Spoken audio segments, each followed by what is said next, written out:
Okay, so still looking at joint locks.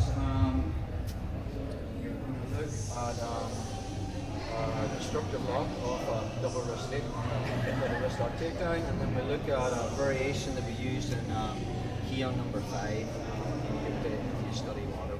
So we just do it off a push, just Paddy pushes, I just palm it down. 2 thumbs in the back of the wrist, and now just double wrist lock takedown from here. Again, Paddy wants to come up, I want to keep him down.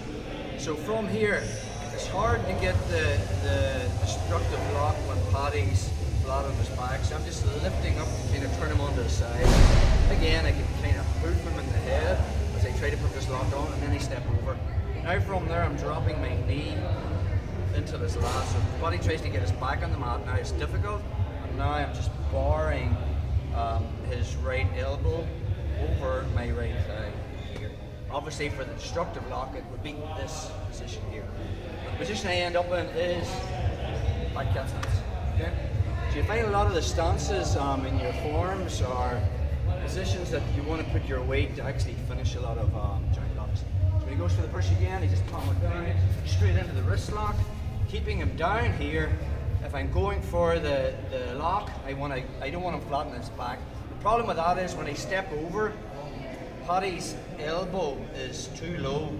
I need his elbow below my knee, so I'm not going to get that lock. So the best way to get into that from when I take him down is just lift him, turn him onto the side. Of course, his reaction is to sit up with his head. So from there, I'm just going to stomp him down and step over. Once I have him here, my knee just drives into this last, and I'm up on my toe. This way, bro. Perfect. So I'm up on my toe to keep Paddy on his left side. Grab the wrist, and maybe just have that movement there where I'm bringing the elbow. It's above my knee and over my thigh. One more time on that.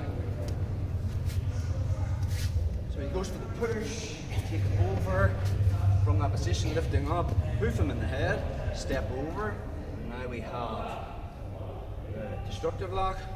We do a positional lock, a similar one in Kihon number 5. So just go for the push again. So it's quite only we're on the inside. So we looked at when we were going for the Kihon, so I could bring my elbow underneath. But when I do that back step, I take him over. We were bringing the arm, instead of having it here, we were bringing it across. Now it becomes a positional lock because my knee hits his shoulder to the mat. I'm keeping him flat on his back, trying to come up.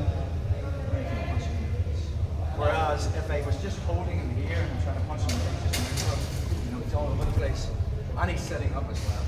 So your positional lock just keeps him in a position where I can hit him without him moving. Again, just do it off a push. So we do something similar in Kihon 5, which would be this and this, stepping out, and then we have a wrist lock takedown. In 5, we put it to here, but a more practical application of it is my knee comes across. Notice the way if I'm going for a positional lock, I'm turning the arm away, I'm not breaking it from here. So I just want to keep Paddy where he is, and now he's not moving. So it's just a destructive lock off our double wrist lock takedown.